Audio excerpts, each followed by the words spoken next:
Saint Germaine Cousin, a simple and pious young girl who lived in Pibrac, France in the late 1500s. Germaine was born in 1579 to poor parents. Her father was a farmer, and her mother died when she was still an infant. She was born with a deformed right arm and hand, as well as the disease of scrofula, a tubercular condition. Her father remarried soon after the death of her mother, but his new wife was filled with disgust by Germaine's condition. She tormented and neglected Germaine, and taught her siblings to do so as well.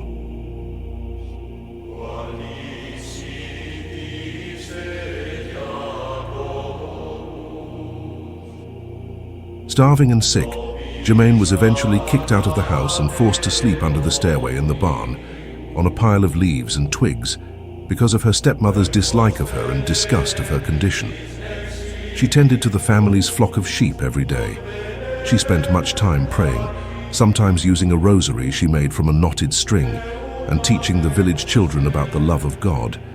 She refused to miss Mass, and if she heard the bell announcing services, she set her crook and her distaff in the ground, declared her flock to be under the care of her guardian angel, and went to church. Her sheep were unharmed during her absences. Despite her hardships, she lived each day full of thanksgiving and joy. She was barely fed and had an emaciated figure, yet despite this, she shared the little bread that she had with the poor of the village.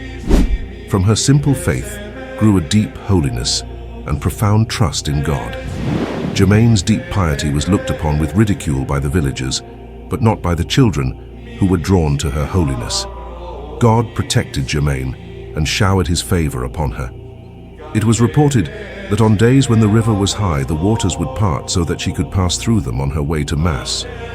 One day in winter, when she was being chased by her stepmother, who accused her of stealing bread, she opened her apron and fresh summer flowers fell out. She offered the flowers to her stepmother as a sign of forgiveness. Eventually, the adults of the village began to realize the special holiness of this poor, crippled shepherdess. Germaine's parents eventually offered her a place back in their house, but she chose to remain in her humble place outside. Just as the villagers were realizing the beauty of her life, God called her to himself. Her father found her body on her bed of leaves one morning in her 22nd year of life. 43 years later, when a relative of hers was being buried, Germaine's casket was opened and her body was found incorrupt. People in the surrounding area began praying for her intercession and obtaining miraculous cures for illnesses. Saint Germaine was canonized by Pope Pius IX in 1867 and inscribed into the canon of virgins.